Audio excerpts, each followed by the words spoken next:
I lost my coffee. Marshall? Oh, Marshall. Can you bring me my coffee, please? You're getting me Chick-fil-A, so yes. Thank you. Bribe the children. Hey there. Welcome if you are new. Welcome back if you are not. My name is Brittany. And we are jumping into homeschool curriculum. Yay! First disclaimer, I have children, hence homeschooling, which means you will probably hear children in this video. They are off playing in bedrooms, but we live in a 1,200 square foot house. Sound travels.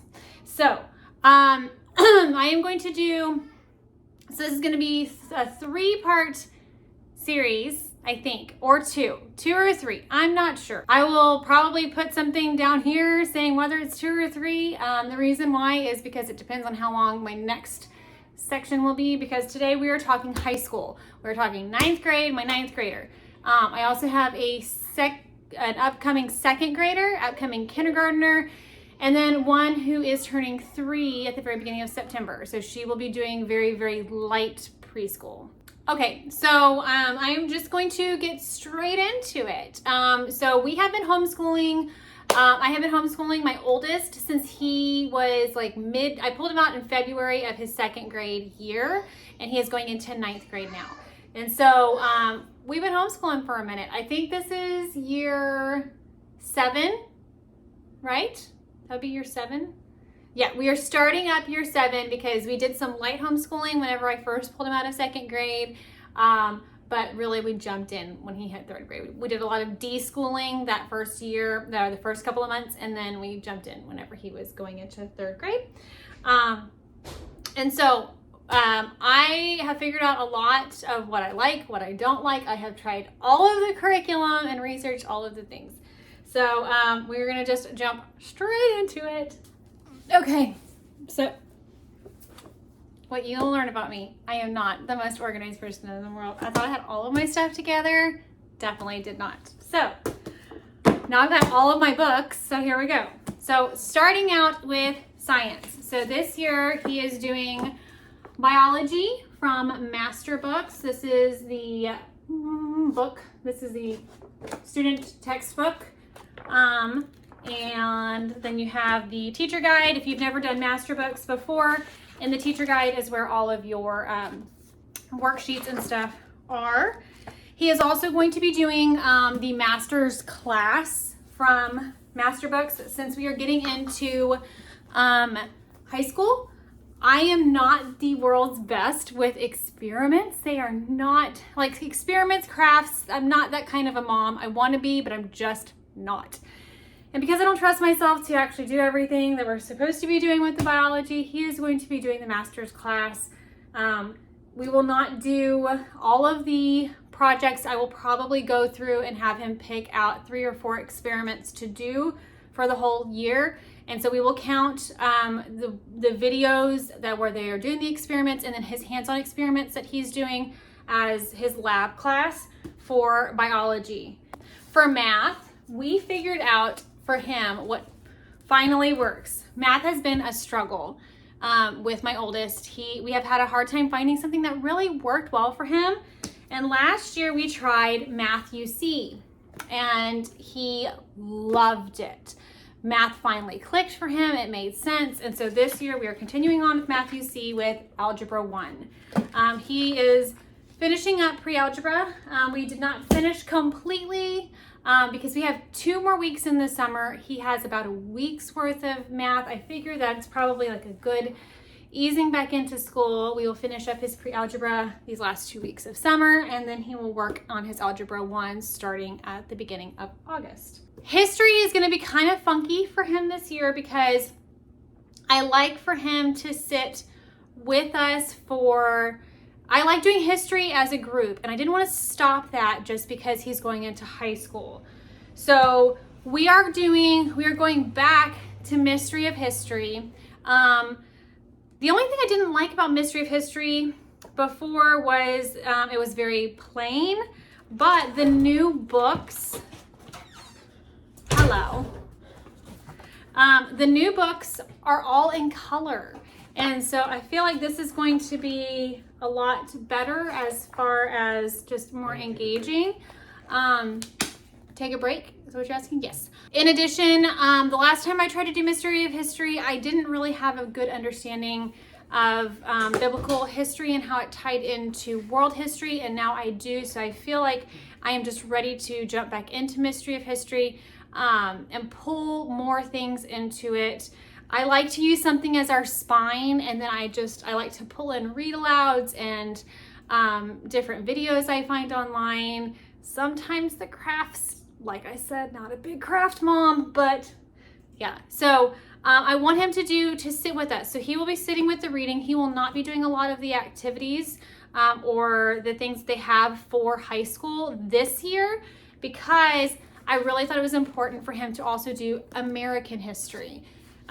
So we have never really done a full American history course. We've always just done history as a big sweeping end or beginning to end world history, and never done a focus on American history. And so I really want him to have that big focus. And so this year he and I are going to sit together and go through this American history book with master books. Now, I did get the teacher guide. To be honest, I have never really loved the teacher guides for history for master books. We've done master books history a couple of times throughout the years, but I haven't really enjoyed it. We tend to be more Charlotte Mason in our approach, and so I've always done written narrations, verbal narrations before that. I think it just sticks better whenever it is something that they have to explain back to you, rather than just, here's the question, here's the answer. And so that's how we've always approached it. I may still approach it like that going into high school, but I wanted to have the option of doing the worksheets in case this is high school, and if he wants to go to college, I want to have all of the papers and be ready to do that. I have done research into doing a Charlotte Mason high school and be able to do transcripts with a Charlotte Mason high school, but I'm not sure I'm quite equipped to do that. So we'll see. Okay, so language arts. So last year we found a combination that was really working very well. So we were doing the exact same thing we did last year, just up a level. So he is going to be doing Fix It Grammar. This is the last year of Fix It. I think this is the last level of Fix It Grammar, level 4. I think once they get into 9th grade, they normally don't do grammar, but we did level 3 last year, and there's a level 4, and I figured that it couldn't hurt to just go through it. He's actually, he probably doesn't need it. He is doing very well in his writing with his grammar and his sentence structure at this point. I think this one, which is what we are also doing, is Essentials in Writing, did a really good job last year of setting the foundation, and then just kind of the things we've done and doing written narrations has really prepared him well. But I also I enjoy the way this is set up, and I think it would be good for him to just go through it. So he is going to be doing Fix It Grammar next year. Like I said, this is level 4. It's Mowgli and Shere Khan. Jungle Book. I can't remember. It's been forever since I've never read Jungle Book. I've watched the movies, but I've never read the book. And so he'll be doing that. And then, like I said, he'll be doing Essentials in Writing, level 9. So we have the student book, and then it is a video-based course with the teacher. And I also paid to do the grading program because, wow, I enjoy writing and I enjoy reading. I don't trust myself to do the best job at grading high school papers. So I love that Essentials in Writing has a grading service. And so we are going to utilize that this year. We did not use it last year because I wanted to try grading it myself and found out I don't enjoy grading papers. And I just want to make sure that he is getting good feedback from somebody who is a little bit more qualified than I am to grade a high school paper. Okay, so moving on to electives. So the electives that we have book form that he will be doing, he is going to be doing Introduction to Logic from Master Books. I'm not gonna lie, I kind of want to do Introduction to Logic myself. It looks really good, and so I am probably going to be reading it alongside him just because it looks fascinating. And so he is going to be doing that. And then I got all of the kids kind of like, I give them, we do devotions together.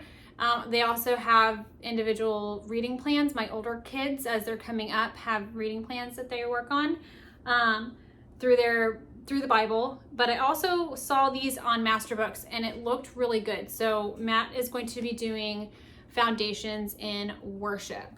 And it looks very interesting. Okay, so explore what worship is and why it is important in our spiritual lives, includes experiences of the hymn writers and themes of the hymns.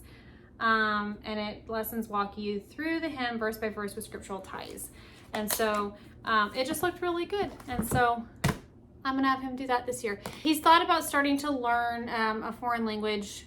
I am not pushing foreign language until next year. He will learn Spanish in 10th grade, 10th and 11th grade, but I feel like he has a really good set right now.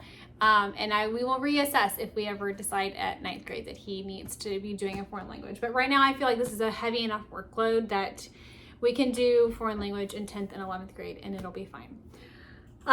So that is all that I have for him. I am going to do an entire separate video on read alouds and readers that I'm going to be assigning to my kids for the year. I don't have any of that set up, so that is going to be coming in a couple of weeks. I know I'm super behind on, everybody already has their curriculum videos up, but I am so, with all my health issues, I haven't been ready to make final decisions, and I feel, and now we have, and now I feel good to go. So if you like this video, I hope you will consider sticking around and subscribing. On this channel, I do a lot of home related stuff. We do homemaking, homeschooling. I do some homesteading. I only have 1/4 of an acre, but I do have a larger garden, and I have even more of a larger garden coming hopefully next year. We've got chickens and I've got plans for other things, hopefully one day. If you would like to follow me along this journey, I would love to have you. I'm also going to drop my Instagram handle in the description box below so you can follow me over there for more of my day-to-day life. And until next time, bye.